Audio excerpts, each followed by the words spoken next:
What's up, guys? Welcome back to Wrestling Rumors Warm-Up before Monday Night Raw. I'm your host this week, Matt McCool, and I'm joined once again by the Joker, Adam Daley. What's going on, Adam?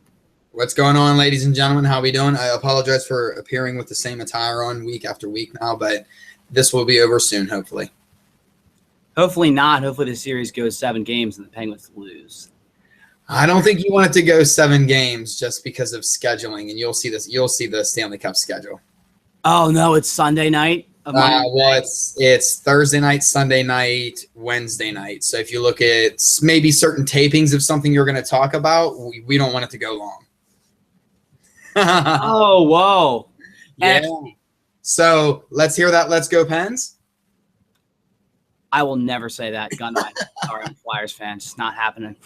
I understand. All right, guys. Really big announcement, first of all. So I'm the host of Wrestling Rumors Podcast. As you guys know, Adam's been on the show before, as well as a bunch of other people. But we applied to be a part of the New Age Insiders Network, and we have a new show coming to WrestlingRumors.net. It's called The Pipe Bomb with McCool and Company. I'm the host, and Adam is a co-host. First of all, kind of want to say a big thank you to the New Age Insiders. I really respect you guys a lot. Basically, it was my dream to be involved with anything with you guys, and we had a really great first week. Our first episode is going to go up on WrestlingRumors.net tomorrow night.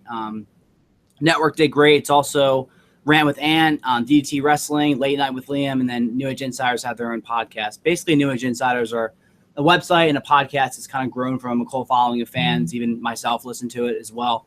And they started this new network, so I'm really excited to be involved. It's going to be awesome. Yeah, Matt, and thank you. I appreciate you asking me to be a part of it, and thanks to the New Age Insiders. I mean, I never thought that, when I started this with Sam, I keep making a joke that I'm really the Kevin Federline, I think, of all this like podcasting and video casting, because I rode my wife's coattails into this, I think. So haters gonna hate, couple haters, it's all right, But no, I never thought that it was going to get to a point where, I'm doing a Wednesday morning show with Josh Lopez and doing a show with you on the New Age Insiders Network and stuff now. So it's really cool to see where, everything's grown. So thank you to Matt. Thank you. Thank you to everyone involved in New Age Insiders. It's going to be fun. Hey, no problem. It was a really easy choice. Adam's joined every single week by my co-host, JJ McDermott, as well as other rotating co-hosts. I'm sure you heard him on Wrestling Rumors. Adam's beautiful wife, Sam's going to be on the show. Lost in Stereo Liz, our director of operations, Derek Stoughton, who's usually on this program every single week. My friend, Adam Gavala. So lots of rotating co-hosts. And actually, this is another good opportunity to announce that we're going to have Justin LeBar on the show this week. So it's going to be pretty awesome. I'm pretty pumped about that. So definitely tune in every single Friday on the New Age Insiders Network to the Pipe Bomb with McCool and Company. This does not mean the Wrestling Rumors podcast is over. We're going to continue our show. Maybe just kind of do a little more sporadically, but it's going to be a lot of fun. The New Age Insiders Network actually ranked number 6 on the Podomatic Sports professional sports content. So really great first week. Looking forward to getting involved and kind of developing the show. Yeah, it's going to be a blast going forward. I think now that we got that first episode jitters out of the way, yeah, exactly. Everybody kind of gets the vibe of the comedy aspect and different things that we're going to toss at them. I think it's going to be a fun ride. Absolutely, and let's get right into the topic. So the biggest news of the weekend, we're going to talk about this first briefly, was that Brock Lesnar is going to fight in UFC once again. Apparently Vince McMahon allowed it. There was kind of a deal between Dana White and Vince McMahon. Adam, I want to get your initial reaction to this first. What do you think when you heard the news on Saturday night? Okay, I was shocked. I'm not going to lie. At first I was shocked. Then I thought, well, I don't know why I'm surprised about this stuff anymore, just because it's been – announcement after announcement that, it is shocking. But, yeah, I think it's pretty crazy. I want to get your opinion on it because I have my thoughts. But, Matt, what do you think about it first, man? I was definitely shocked for sure. I never thought Brock Lesnar would be back in the UFC ring. I never thought that Vince McMahon would allow that. That was my biggest shock, was the fact that Vince said yes. But I think that apparently what Brock said today was he said, I decided this. I went to Dana, then I went to Vince. And Dana and Vince kind of had a meeting of the minds to figure out what was going to happen. For WWE, it's a huge risk. I mean, from a kayfabe standpoint, the streak, if he were to lose, definitely hurts the streak a lot. I know a lot of people may not like the streak or may not respect it, but as wrestling fans, we do. So that's definitely a huge deal. But I think it's a win-win all around. I think that the fact that WWE can get more mainstream appeal by having Brock fight in UFC, and then after he fights in UFC, hey, come see UFC's Brock Lesnar at SummerSlam. It's kind of a win-win for them. And I think this can also kind of open up the door between having Ronda Rousey, Conor McGregor, and maybe even CM Punk come back potentially, and a lot of talent trades and even more people than that. You know what, the talent trade aspect of it, was the first thing that popped into my head, and I thought that was going to be, hopefully the most fan friendly thing to come out of this, because then everybody wins at the end of the day. Have Rousey maybe at WrestleMania or SummerSlam, or and it doesn't even have to be Rousey at this point. It could be a Holly Holm. It could be, you could bring in all kinds of other people. But at the same time, I wonder how much of this did Vince really have a say so in. Was this Lesnar, do you think, walking in saying, I'm doing it whether you like it or not? Or was it, them actually? Because whenever I watch the ESPN interview, the way, listen, Brock always has a certain bravado when he speaks. Don't get me wrong, but he had some extra vigor today when he was speaking, and he was like, yeah, well, we had a big boy conversation. It makes me think, like, you can just go in and be like, all right, Vince, here's the deal. I'm doing this whether you like it or not. But I think it's good. I think it's funny that the guy's name's Mark Hunt. Just because I think that's something that would be like a created like villain that like Vince McMahon would make, like Mark Hunt instead of Duck Hunt, it would be Mark Hunt. And that's like his own video game at home. Death to all marks, that way. But as I completely go sideways and lose people. But I think it's good. Listen, it's good for Lesnar. It's good for WWE. I don't think there's any reason to be concerned about, like, is it going to be anything for SummerSlam or what's going to happen if Brock loses, or I don't think it matters either way. I think we're in the generation that we can separate all this stuff now. If my daughter at age 6 can separate what happens in UFC from WWE and understand that the streak is a fictitious streak, put together by WWE writers, then I think we should be able to separate that as well. Hey, look, I agree. And there's so many different ways they can book this when he comes back, even if he were to lose. But if he wins, he's the unstoppable Brock Lesnar. And it makes that next person that pins him that much more valuable when they do pin him. And I have a quick side topic. Who do you think should pin Brock Lesnar next in WWE, and when? You know what? I think it's going to matter if Brock wins or loses this fight, to be honest. And, I don't think it's just because, I don't want to give Lesnar a win just as a shoe-in win. Like, we really don't know. But you really want to make a name with the next person that goes over. And I think it's going to depend on whether or not Kevin Owens cashed in Money in the Bank successfully, if he wins Money in the Bank. Because if Kevin Owens wins Money in the Bank and does not or is unsuccessful with his cash in, I think that what you're going to want is to have him have that signature win next year at WrestleMania, which would probably be, in my opinion, against Brock Lesnar. So that being said, I guess maybe Kevin Owens. I couldn't agree more. I think Kevin Owens deserves it the most, and I think that his style and his mic skills, back and forth, even if Lesnar wins, if he loses, Kevin Owens doesn't really care. He walks around and talks about whatever he wants. He fights whoever he wants. I think that's definitely a really good idea. I do agree, though, it should come at WrestleMania, maybe WrestleMania 33, maybe even down the line. I think that there's a certain thing to say about the fact that Brock Lesnar shouldn't lose too many more times, if not only one more time in his entire WWE career that's left. And, hey, he might retire early or could leave WWE for UFC. We don't really know what's going to happen. And, Matt, think about how wild it's been for fans like us, whether it's, Bobby Lashley once said that he considers MMA and professional wrestling, it's all sports entertainment at the end of the day, because you're watching it to be entertained. And so, which I love that quote so much, because there is more of a community vibe with the two subcultures. But there's been more surprises in the past month for both the UFC and WWE and all of wrestling. When you think about it, like, we have TNA guys cutting promos on WWE and Evolve. We have Brock Lesnar going back to UFC. Conor McGregor drops out of one fight. He's wrestling on the same, or he's going to fight on the same pay-per-view as CM Punk, supposedly. And there's just all these things going. UFC might get, it's a madhouse right now for all, both of our subcultures. And I think that's, again, we always say it's a great time to be a wrestling fan. It's just a fun time, I think, all around to be in sports entertainment. Oh, no, agreed. And WWE and UFC are definitely two separate things, but I don't think that they're necessarily competition. WWE is more competition with other TV shows like Monday Night Football and stuff that airs on Monday nights. It's not really UFC, because I feel like the hardcore UFC fans, they like UFC for, obviously its qualities, and we love wrestling for its storytelling, athleticism, and kind of the combination of television and the best athletes in the entire world. Yeah, totally agree. It's funny. And Goldberg actually I read an interview with him where he said, he doesn't want to obviously speak for all UFC fighters, but anybody that's in UFC, or it's MMA fighter, typically they respect wrestling. Wrestlers respect what they do. I mean, there's a mutual respect there as far, and I do think that eventually some sort of talent trade would be nice if they could work something out. But if UFC does get sold in August, like the rumor is, Who knows what's going to happen with the new regime, because it's going to be a wipeout. Dana White's going to be gone. Joe Rogan's going to be gone. Ariel Helwani's already gone. So, I mean, we're going to start to see a complete makeover probably. And look, I don't really know the ins and outs of UFC. I'm not really a big UFC fan, but I think the whole idea of a talent tree, I don't think that I want to see like five, 6 UFC fighters in WWE. Obviously, just for appearances like Ronda Rousey or Conor McGregor, not Conor McDavid. And CM Punk coming back would be unbelievable, and I think he'll definitely come back at some point. I want to get your theory in terms of like, who do you actually think Brock Lesnar is going to wrestle when he comes back for SummerSlam? You know what? This kind of throws the SummerSlam into a question mark, because I don't know how you're going to build for this, because Lesnar's fight's going to be when now? June? Is it July something? July 9th. July 9th. Okay, so so that fight will be done and over with. Whatever happens at Battleground, whomever he chooses to, I guess, interfere with, maybe, or the night after Battleground. Man, at this point, it's would you, if he wins, do you put him against Roman Reigns at Battleground that quick? For the title? Yeah. For kayfabe. That's, I mean, mean, Battleground, not SummerSlam. From Brock Lesnar's perspective and Paul Heyman's perspective, them coming back on a high like that after beating somebody in UFC, but like you said, it is a different universe. That's really hard to book. I mean, you obviously could have somebody interfere, but you can't have either guy lose. You could have somebody lay either one out, and that would work.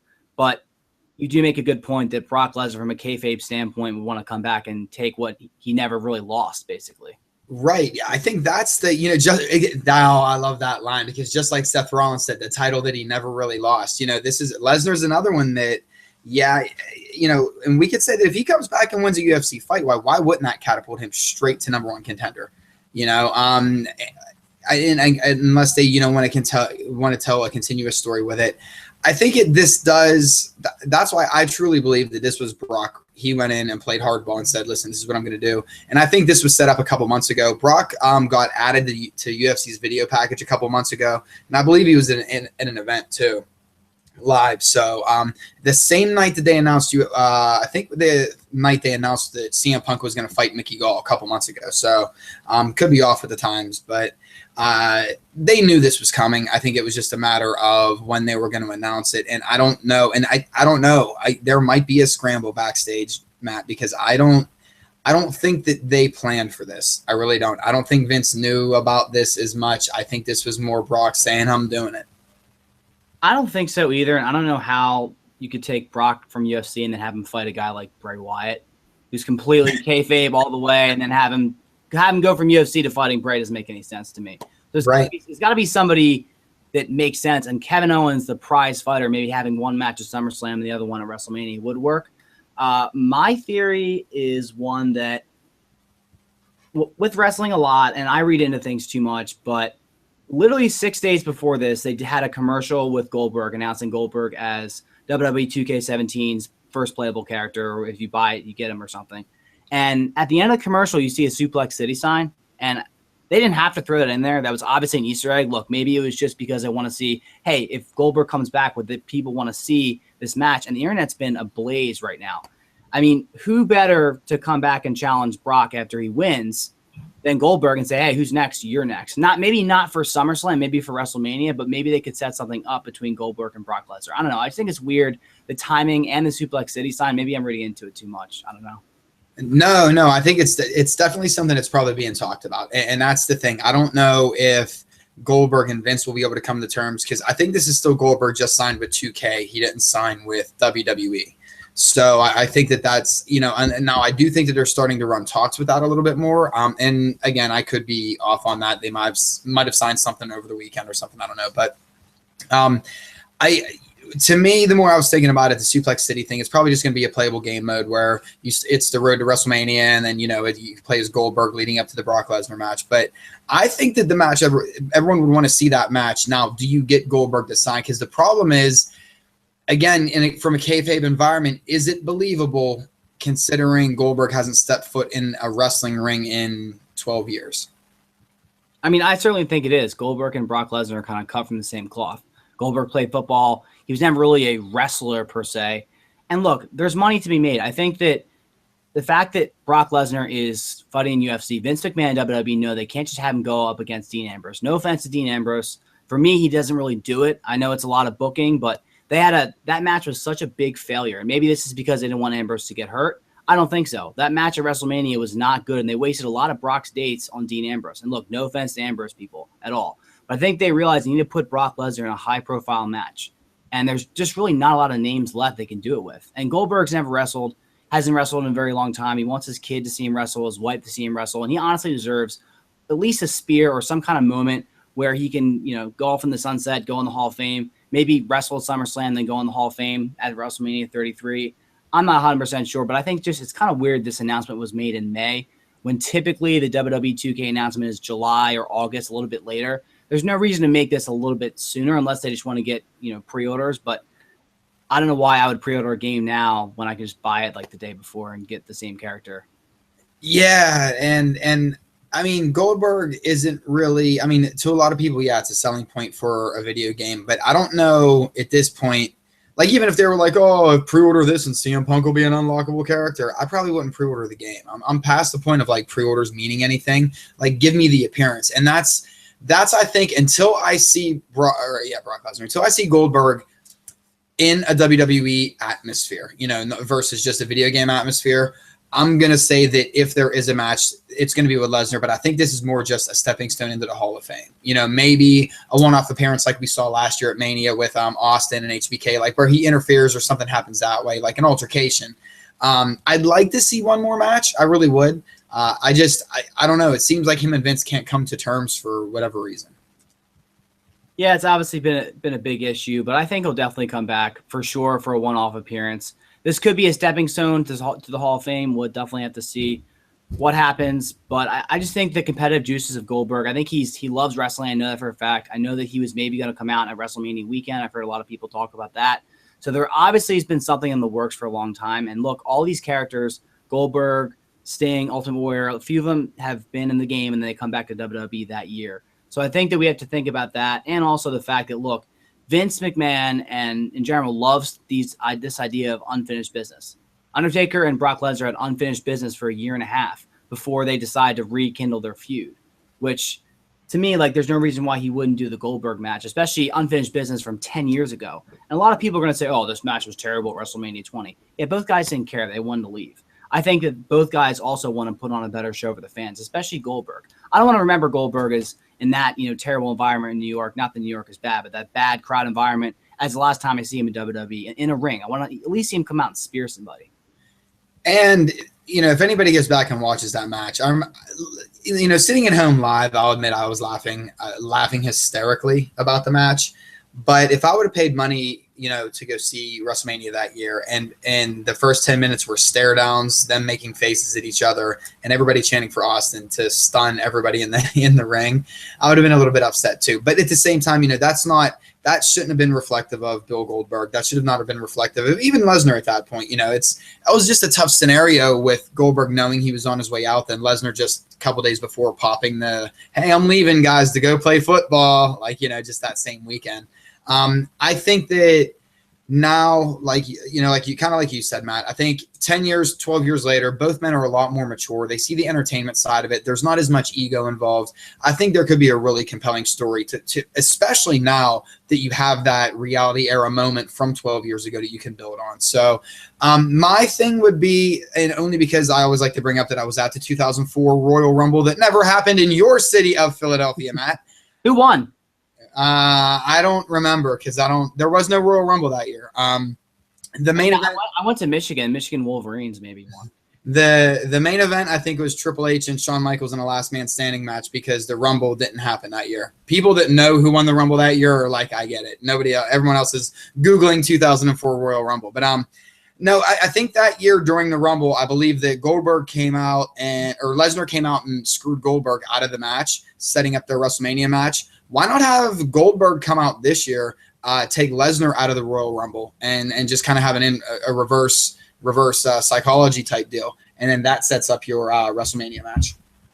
I love it. I think that there's definitely some opportunities for that for sure. We'll have to see if Goldberg comes back in WWE ring, but let's get right into Raw tonight. So the 5-point preview starts out with Does John Cena belong in the new era? Ooh, question mark. Because last week, as we remember, the Bullet Club reformed again, kind of pulled the fast one on everybody, including John Cena. And AJ Styles came in the ring and completely destroyed John in every single facet. That was one of my favorite Raw moments of the last 6 months, if not the last year. I marked out personally. I thought it was great. What do you think happens tonight, and what's your reaction to that moment from last week? Yeah, I marked. I popped pretty good. They got me hook, line, and sinker. I kept saying about, talking about it all week. So egg on my face that I didn't see that happening. Perfectly timed. I think we get typical Cena. I mean, it's listen, we keep saying that Reigns is Cena 2.0, but that's wear that like a badge. Cena's going to cut probably a hell of a promo tonight. He's going to pull no punches as far as what's going on. I think John Cena is going to be doing most of the storytelling, basically saying these guys, from Japan, they had an alliance. I wouldn't be surprised if, John Cena was spoon feeding us information. And to answer your question, does John Cena, does he belong in today's era? Absolutely. John Cena is an entertainer. John Cena is a professional wrestler. The one knock I don't like about Cena is that he can't wrestle, only because go back to his OVW days when he was the prototype. The man knows how to wrestle. He got his moveset trimmed down because he had to carry the company for as long as he did, and you have to protect your investment. When they let Cena go, Cena can wrestle. So I think that absolutely there's a place for Cena. There's always a place for Cena as long as you're making money. I think you just have to look at the last year, what he did for the U.S. title. He was a part of some of the best matches the entire WWE calendar, the entire WWE year. So as much as you may not like John Cena as a character, you may not root for him. I root for a lot of the heels. I know you do too. Yep. But I still respect John as a person and as a performer. He's definitely one of the best performers I've ever had in the history of the company. He's phenomenal on the mic, and he can work with anybody. So there's no denying that. That was more of WWE's, does John Cena belong in the new era? They do those funny questions before Raw. But I expect to see a very angry, fired up, focused John Cena, typical John Cena stare down face tonight. Lots of stuff off the mic. You want some, come get some. Bullet Club comes out, cuts a promo, no physical altercation, and that's probably what happens. Yeah, because we're in another situation like Rollins last week. You got to watch how much crowd participation is going to be involved in this skit or in this spot in the night, only because you want that 50-50 out of Cena, just like you want that 50-50 out of Reigns. But what if it's everybody's cheering for the club? I don't know what city they're in tonight, so I don't know. Oklahoma City, I think. Oklahoma City? Oh, yeah, there's a bunch of corn-fed dudes there. Yeah, they like Cena, so it should be more pro Cena than anything else. Sorry, anybody from Oklahoma City. But talking about Derek? Come on. Oh, yeah. Oh, I'm going to hear about this one. Sorry, Derek. He's from Canada. It's okay. Yeah, I don't know why he keeps pulling that Kirk. He's Kirk Lazarus, man. But so it's going to be 50-50, but it's one of those where I think that they're going to have to watch out. Just like with Rollins, I think that they're going to have to watch out because, there's going to be a lot of people popping for the club. There really is, because a lot of people have wanted this. Well, go ahead, Matt. What do you think is going to happen tonight? Again, I think we see a very focused John Cena, and we don't see too much physical impact at all because, look, this feud should last maybe through SummerSlam, if not the next 2-3 pay-per-views. So they can't completely blow off the entire feud tonight or even at Money in the Bank. I could see the New Day getting involved and teaming up with John Cena. That's my next question was going to be, do you think the New Day gets involved? I think the New Day definitely gets involved. It's kind of a numbers game. And then there's another person that may get involved with the club or the New Day. Yeah, because then, you think if the New Day does kind of align themselves with John Cena right now we're looking at a 4-on-3, the club would be outnumbered for the first time. And this is where the speculation would begin. Who would join there? Yeah, exactly, Matt. Who would then join? Would it be Finn Balor? Would it be, enter name here, whomever, anybody wants to put in the club? I don't want to see anybody align themselves with John Cena. I don't think until after Extreme Rules, because I feel like I want to see John Cena come out, cut another promo, and then I want to see the club take him out again. I almost wanted to get to the point where John Cena because John Cena never ever proactively seeks help from anybody. That's something that the John Cena character does not do. I wanted to get Cena to a point of desperation because of this new faction that's in, that they said, listen, we're still growing, basically. That's kind of what I want to see. And not that I want to see John Cena get beat down for a couple weeks, but I think it would be interesting storytelling. It's a great point. Really great point. I think that there's one name that could get involved after Money in the Bank or soon is returning Randy Orton. Two guys have been WWE flag bearers and have kind of been the staples of the reality era, the last 5 years, last 10 years, and they can kind of join forces. Then maybe Randy Orton could turn on John Cena eventually. But I agree that I think that John should do this by himself for a little bit, have the Bullet Club get involved. Maybe the New Day runs down and kind of saves Cena 1 week or something, but not like an official. I don't want Cena and the New Day to start a new staple. I'm not saying that. I'm saying like in the numbers game, it would just make sense for the New Day to be in this feud with John Cena against the Bullet Club. Yeah, we definitely see a mixed tag on this one, or or a 6-man tag somewhere, not mixed, but a 6-man tag.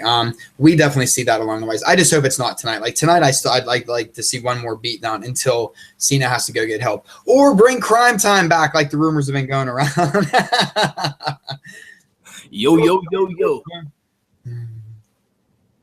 I love Crime Time. That'd be hilarious. But let's move on to the next question, the 5-point preview. So are Becky Lynch and Natty poised to dominate the new era in the women's division? This is WWE's question, one of their questions of the night. Basically, Becky ran down to help save Natty from Dana Brooke and Charlotte last week. So what do you expect to happen in this feud, and what do we see at Money in the Bank for the women? I actually think the fact that they put this out there is teasing a Becky Lynch Natty program, and I think Becky turns on Natty almost instantaneously. Like we were talking about this, they're really pushing this new era versus old era, and I think it would just be a shock. And I'm not saying that Becky would align herself with Charlotte and Dana Brooke, but it would be shocking to Natty. It would be a power play for Becky because right now. I like that, we kind of were always used to joke that, they wanted to make the women's division just a bunch of catty women. I like that there's no real faces or heels in the women's division. Like, we never have to worry about that. We're just like, we're always just talking names versus like an overload of, because it is typically they're all just kind of going after each other. So I wouldn't mind seeing Becky turn on Natty. That's at least where I would go with this. I think that's a great point in terms of the women's division, but I disagree. I really want to see Becky Lynch continue to develop as a face. I know that Sasha Banks is going to come back, and I've said multiple times on every platform I love Sasha Banks. Of course, who doesn't? But Becky Lynch has developed so much since coming up with the main roster. She's very charismatic. She's very good in the ring. She has great entrance music. Derek thinks it's the best entrance music in WWE, period. It's awesome. You might be right. Her whole thing works. I disagree, but her whole thing works. I think it's more likely that Natty turns on Becky Lynch because I see Becky Lynch and maybe Bayley and Sasha Banks joining forces rather than Natty, Sasha, and Bayley. I mean, it just makes a lot more sense. And Natty could definitely be a very, very good heel. I know we said we're going to kind of separate things, but there is still like your face and heel categories in WWE today. See, when Becky was in NXT, the short heel run she had, she was great. And that's the one thing that I think that they might want to try her out on the big stage because maybe it's one of these. Maybe it's a swap kind of deal where they thought Becky would be the face, Sasha would be the heel, and they realized they can't deny Sasha Banks right now. I mean, they can't deny. I mean, she's going to get cheered and cheered and cheered and cheered and cheered until I don't care if you put her on Superstars or Sunday Night Heat or Velocity or Saturday Morning Superstars or now I'm just really dipping into the old archives of shows or everything. But I mean, that's maybe they're just swapping them out. You could put Sasha Banks with Ryback of all people, and they would both get cheered. Seriously, and that's how ridiculous Sasha is over. I feel like there should definitely be a women's Money in the Bank at Money in the Bank. I think that the whole argument of I don't want to see women going through ladders, and I don't want to see them doing all those high spots. But they don't have to go through ladders. They don't have to use weapons. They can obviously do spots like that. And also, I want to say, where is Poppy Page? Is Paige just hanging out with Del Rio? Like, what is Paige doing? Paige could be an absolutely phenomenal heel, and I don't know what they're doing with her character, but she's one of the best female talents they have, period. And ever since she came up and was Divas champion for a little bit, she's kind of been on the back burner, and I don't really understand that at all. You know what? It's two things I wanted to pull out of that. One, I totally agree when it comes to people saying, I don't want to see women, use weapons or this or that. Put on Lucha Underground one night. I think listen, I'm not saying it's scripted, guys. It's scripted. They're going to protect each other. But in Lucha, you have men and women fighting, and you have women kicking men's asses. I think it's awesome, right? So we're saying that we would want to see two women actually show being strong, physical human beings. It's always sounding very male chauvinistic, people. No, but I think that because of the injury bug, I might be concerned this year. as far as the Money in the Bank goes, but why not? Why not at this point? Why not? You're not, you can't prevent injuries. Have a Money in the Bank this year. I mean, it needs to be separate but equal. And I think that I know the injury bug's been bad right now, but they have enough female competitors where they can definitely do this. And would definitely create more of a buzz for the women's division. What are they going to do? Have Natty versus Becky versus Charlotte? I mean, we've basically seen those two matches for the last 6 months, other than WrestleMania. So I don't want to see that. And I think it's a great point that, look, in Lucha Underground, they do things like this, and it works for everybody. Right. And I think that the more women get exposure right now, I love that Sasha and Summer had such a great match on whatever, main event or Superstars, whatever it is, last week, just because that's the most I've seen Summer Rae talked about in a very long time, which is a good thing, because I think Summer Rae's another talent that there is a place for her on the roster. She's extremely athletic. People overlook that. Like, they just want to look at the Total Divas work. She's super athletic if she had an opportunity to sneak in some matches here and there. And, I think, maybe if they did a Money in the Bank this year, which I think that I've been a big fan of, my only concern was the injuries, in the injury bug. But at that point, it's like saying, scrap the men's one too, because the men got hit with an injury bug. So, screw it, have them for both. Paige, Sasha, Becky, Dana, Summer, Eva. That's it. That's all you need. You only need 6 people. You don't need to have, because we know that basically it's either going to be Sasha or Becky that's going to win. The other ones have no shot. So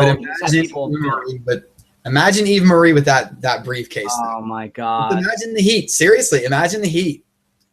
I think the internet would explode. I'm serious. I think even worse than Roman Reigns. It's a Booker's dream. You think the Nikki Bella breaking AJ Lee heat was bad? Imagine Eva Marie with a Money in the Bank briefcase where she legitimately doesn't even have to win a fair fight to get the women's championship. Oh, it's a reaction I dream about. Please, Vince, make this happen, please. Maybe like a few years down the line, once Sasha, Becky, Asuka, Nia Jax, Paige, Summer Rae get their opportunities at the title before Eva does. I actually think Eva's husband's going to get a chance at that title before Eva does. And I do mean the women's championship, by the way. So I can't stand him. So that'd be hilarious for me to see too. But let's move on to number 3. Will Seth Rollins' mind control continue? And I'm wearing a Seth Rollins shirt. I'm a huge Seth Rollins guy. I think he's one of the most talented performers in the entire world. And I think he could be, and I'm going to say this right now in the air, he could be one of the best ever based off his talent and his ceiling being so young. That being said, I am so sick and tired of them booking Seth Rollins as a chicken shit heel. I really am. I'm tired of it. It hurt his title reign last year. I know what kind of performer he is. They could book him like Edge, where he's not a wuss. I know that he does the whole mind control thing, and he's one step ahead and everything like that, but you can be the architect and not come out and do a segment like that. I know he didn't write that. I hated that. That was a waste of time. And then the Dana Brooke and Becky match got 2 minutes. And I know the AJ Cena thing was cool. Want to see the moment and stuff, but I just hated that segment last week. It was really bad. Just kind of a weekly filler for me. MK Rollins, Mind Control Rollins. I love what they're doing with Seth Rollins, and like we talked about this, and I think that I know this is completely off record, but if you guys haven't listened to Talk is Jericho with Rollins on it last week, go listen to it. It was incredible. It moves so fast. I mean, a lot of really interesting stories were told. But he kind of hit upon that a program with Triple H is coming pretty soon. So I wouldn't think that Triple H is going to be the babyface in the scenario. So I think what we're going to see with this, and right now I know he's still being booked as a chicken shit heel, but in a way this is a continuation of the Seth Rollins we knew before the injury. I think something was going to happen in the Roman Reigns match that was going to change Seth Rollins, i.e. getting cashed in on, or Triple H turning on him because that was going to set up the him and Triple H program, or whatever the case may be. So they might just be going back, instead of, having him come in already redesigned, rebuilt so that he could reclaim his title, the title that he never lost, by the way. I think maybe they wanted to finish the story off first, which I'm okay with. I thought, we debated this on the pipe bomb, and I actually liked it. I really did, because it was very reminiscent of 2012 Chris Jericho to me, where you knew he was going to get a pop, but you wanted to make sure that he wasn't getting that pop, or at least in this case with him against Reigns, kind of delay it as much as possible. And then if something happens at the pay-per-view where it's a double disqualification or a no contest because the club gets involved and or Triple H gets involved, and now Seth Rollins isn't a heel anymore, or he's more gray, or wherever direction they go with him, it's not as, they'll finish. They can at least finish telling the story that they originally told. And look, I love long-term storytelling. I don't want them to just have Rollins be the face and Reigns be the heel right now, because that's the ultimate payoff. I don't want to see that in 2 weeks. I just don't like didn't like the segment or how he was being booked in that time. Didn't make him look too strong. I just want Seth Rollins to come back and say, look, I'm Seth Rollins. I never lost my title. I'll do anything to win. Basically like Edge. I think we are definitely going to see a Triple H and Seth Rollins match at SummerSlam. And I think the Authority could get involved, or Triple H could get involved in this main event match and Money in the Bank, or Battleground and set that up. Yeah, I think we see a lot of interference in this match. There's no way that this has any sort of true resolution, only because, everyone's going to worry about who gets hurt in this match. Does Roman Reigns get hurt by a loss, or does Seth Rollins get – listen, nobody's going to get hurt by a loss in this match if there was a loss, but I think that the best way to do this is the disqualification, like you said, because one, it's going to be a continuation going forward for a little bit. Although I don't know. You don't think this is a one-off? I think this is a one-off, man. I think we're going to see something different out of Seth Rollins going forward. I absolutely think this is a one-off. I think there's no way it ends clean. I think it's definitely a one-off for sure. Right. Yeah. I don't see where this feud goes and how they continue to Battleground. They could have somebody else get involved, maybe doing AJ Styles versus Rollins versus Reigns, or Ambrose, or maybe Ambrose wins Money in the Bank, cashes in. I don't really know, but I think this is not like a long-term feud. Seth Rollins kind of moves toward Triple H. I do too. I think Rollins Triple H SummerSlam to me makes the most sense. Because that was going to be the Mania match. Exactly. And that's why I don't, and honestly, guys, and I know I'm in the minority, and that's why even Matt and I were talking about it last week. I know I'm definitely in the minority when it comes to last week's Rollins segment. And I know that I'm in the, but sometimes I like that subtle trolling, because it's just like Matt, perfect example. It's driving, as much of a Rollins fan as you are, it's driving you utterly insane right now, because you want to hear him talk. Even like you said, even if he just said, hey, nah, not today, or something like that, and dropped the mic, it would be a little something. It gives the crowd a little something to pop off of. So, I was okay with what they did last week, but I know I'm in the minority, guys. I'm a weird guy. So fine. It's not that, and look, it was definitely making me upset, and I get that's why they're doing it. But to me, it was more of an open wound from how he was booked in his title reign. And I was like, oh my gosh, not again. Please. Reigns is not working. I get that's what they're trying to do, but I think that they could have done something better, and they couldn't have wasted time, then took time away from the women's match, which really, that's another open wound for me. But really fast before we go on to our next point, if you guys haven't seen Seth Rollins Redesign, Reclaim, Rebuild, it's an unbelievable special. Lots of cool stories. Seth Rollins basically has wanted to be a wrestler since he was 5-6 years old. They did like a lot of really cool moves, and had a whole league in their backyard when they were younger, growing up in Davenport, Iowa. We get to see his house and meet his friends and his family. And I knew this. Seth Rollins said this on ESPN, but him and AJ Styles actually wrestled when Seth Rollins was 19. AJ comes on the show, and he's like, hey, I knew this kid had a lot of talent at 19. He was going to be something special. And that was really cool for me to see. Yeah, it's good to see. It's refreshing. And I know that, guys, the whole knock on Reigns is he's only in it because of his family. Well, you know what? When you're booing Brock Lesnar at UFC 200, or when you're cheering Brock Lesnar at UFC 200, UFC purists are booing Brock Lesnar, you'll know why. Now you know how it feels. But listen, it isn't refreshing when we see one of our guys that really loved the business from a little kid on, and that's a dream. And when you reach the pinnacle of your dreams, that's all my guys were, my favorites, my Mount Rushmore have been, or guys that grew up wanting to be wrestlers. Yeah, agreed. And same here. Kevin Owens, a lot of my favorite guys, Triple H, kind of that dream. It shows you that they have the passion that you do for what you love, and they're not just in this for the money. And look, I think that we can. Obviously, guys like Lesnar in it for the money, and he likes doing it, supports his family, all power to you. But it's just very powerful to see guys that love something that you love so much similarly.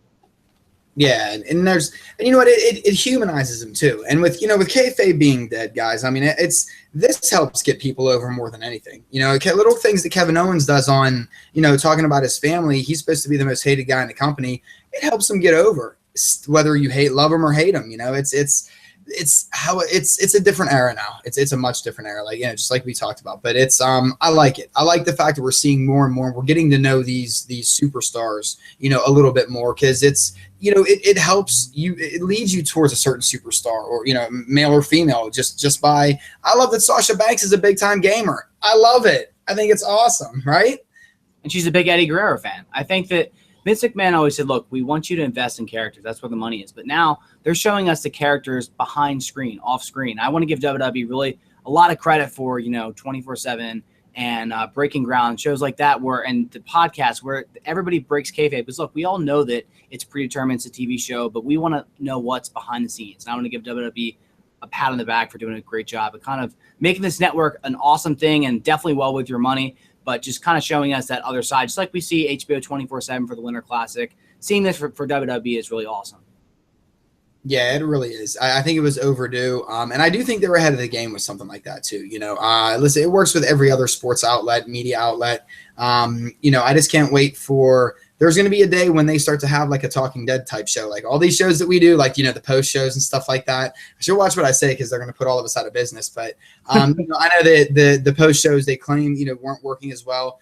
But I think about this going forward, Matt. Would you be opposed to a show on the WWE Network like Talking Dead on AMC? How they have a host, but you have like celebrities on. So you know, you have maybe like some fans with celebrities. So then you have other celebrities, comedians, like, you know, Ron Funches is a big time wrestling fan. Imagine like a Raw post show where Funches was talking about the episode and stuff. I think fans would eat it up, man.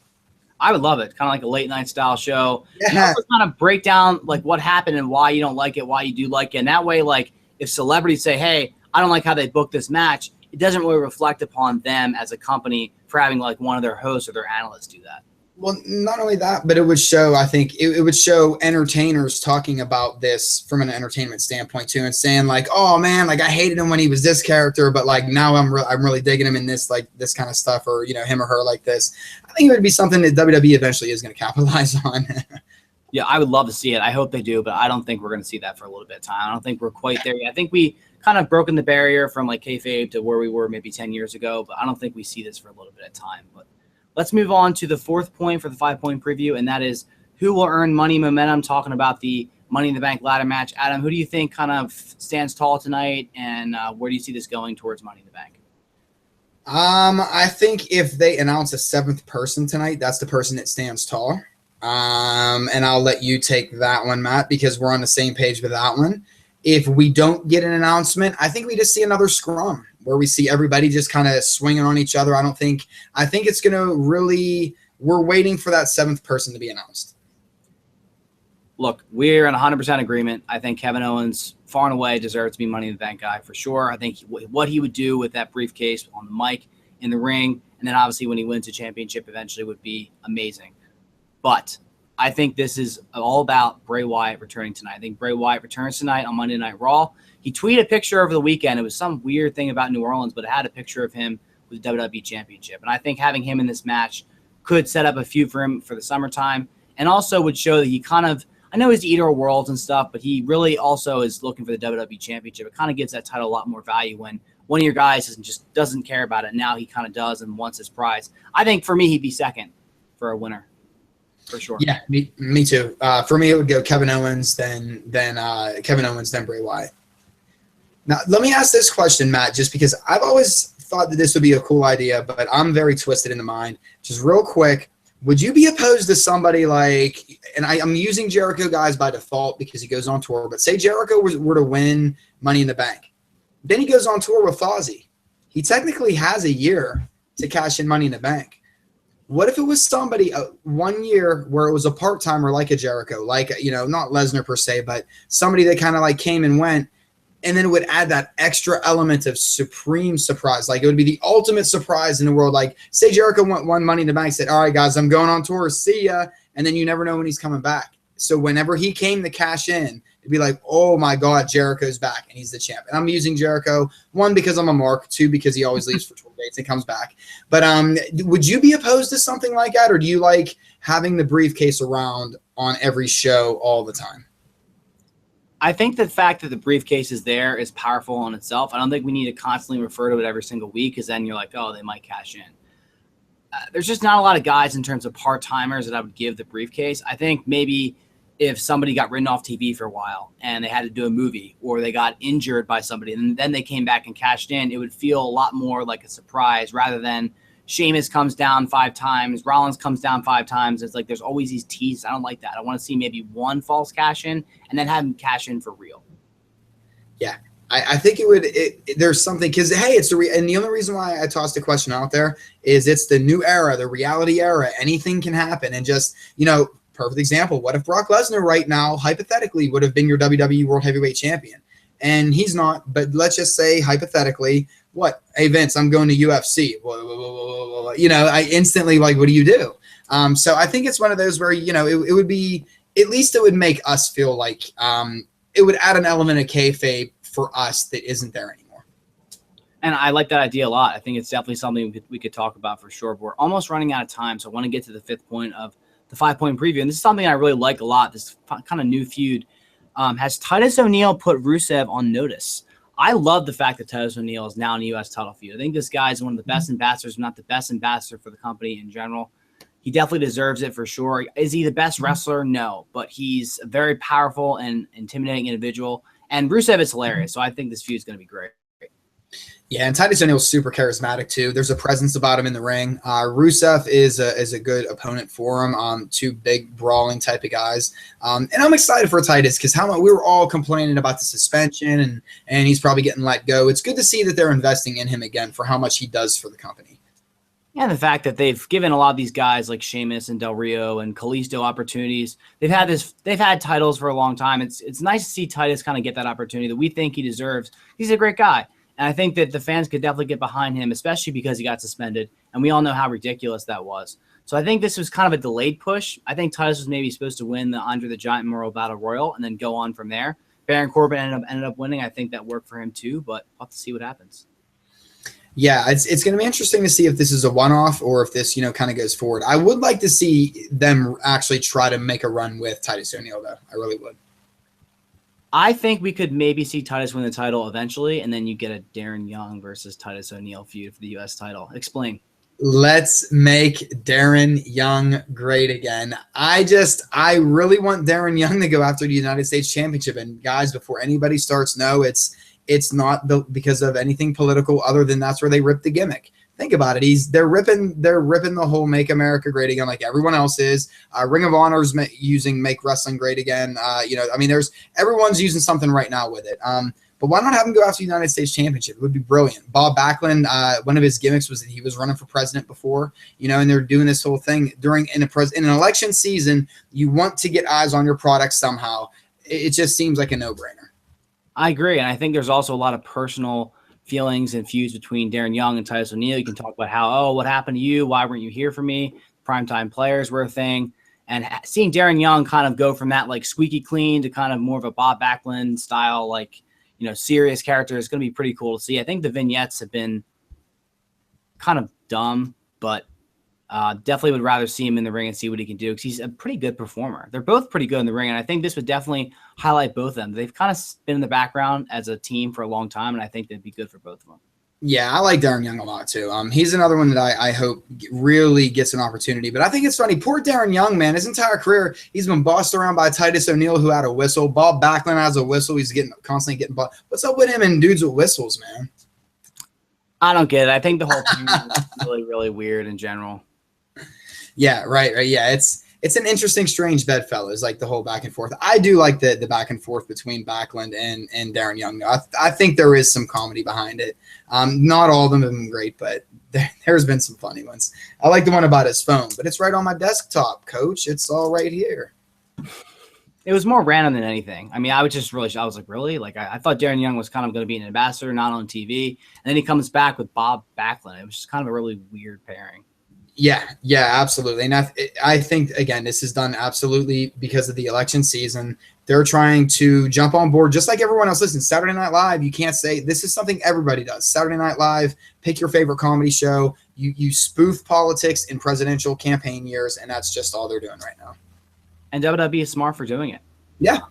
They definitely are. But we're definitely running out of time. Raw starts in about 8 minutes now. So thank you guys so much for joining us on Wrestling Rumors Warm-Up. Thanks, Adam. I appreciate it. Thank you, Matt. Enjoy Game 4 of the Stanley Cup Finals tonight. Wink, wink. Go Sharks. You can follow me on Twitter at McCool24, Adam at Adam Daley 13. I think that Drew Goldfinger is going to be tweeting from a Wrestling Rumors account, but Adam and I are going to be tweeting as well from our own personal accounts. Again, the Pipe Bomb with McCool and Company. We're going to be recording a new episode on Thursday. It's going to be about NXT TakeOver, the Brock Lesnar thing, Money in the Bank. Justin Barr is going to be in the show, so it's going to be really fun. And you can always catch Adam Daley on Josh Lopez's wrestling podcast on Wednesdays live in the afternoon, right? Yeah, noon Eastern time. Typically noon Eastern time. We go live with that. And then Wrestling With on Thursday nights. Very funny comedy show. But really appreciate you guys. Enjoy Raw and have a phenomenal evening.